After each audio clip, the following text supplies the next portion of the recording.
નમસ્કાર દોસ્તો, ફરીવાર આપ સૌનું દિલથી હાર્દિક સ્વાગત કરું છું. આપ સૌ કોઈ મિત્રો માટે ફરીવાર ગુજરાત સરકારે મહત્વપૂર્ણ નિર્ણય લીધો છે. સ્પેશિયલી વાત કરીશું આજની વિડીયોમાં આયોગની. ગુજરાત જાહેર સેવા આયોગ એટલે કે જીપીએસસી તરફથી ગુડ ન્યૂઝ મળી રહ્યા છે. હસમુખ પટેલ સર આવતા જ ઘણી બધી અપડેટો મળી રહી છે. ઉમેદવારોના હિતમાં નિર્ણયો લેવામાં આવી રહ્યા છે. વિગતવાર અપડેટની વાત કરીશું.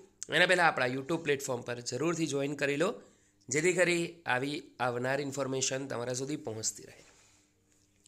દોસ્તો, સ્ક્રીન પર હસમુખ પટેલ સરની ટ્વીટ અવેલેબલ છે.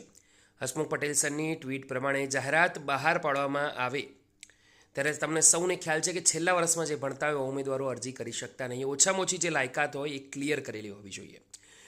તો દોસ્તો, હસમુખ પટેલ સરે મહત્વપૂર્ણ નિર્ણય લેતા બહાર પાડવામાં આવ્યું છે કે શૈક્ષણિક લાયકાતના છેલ્લા વર્ષમાં જે કોઈ ઉમેદવારો સ્ટડી કરતા હોય તેવા ઉમેદવારો પણ ભરતીઓમાં અરજી કરી શકે છે.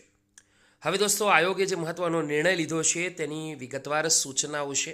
કઈ રીતનું હશે, અરજી કર્યા પછી પરીક્ષા કે ઇન્ટરવ્યૂ વગેરેની અંદર એના પછી ક્લિયર થયા પછી તમારે શૈક્ષણિક લાયકાતના છેલ્લા વર્ષના શું પુરાવાઓ રજૂ કરવા પડશે, સંપૂર્ણ સૂચનાઓ સાથેની હવે વિગતવાર અપડેટ આવશે.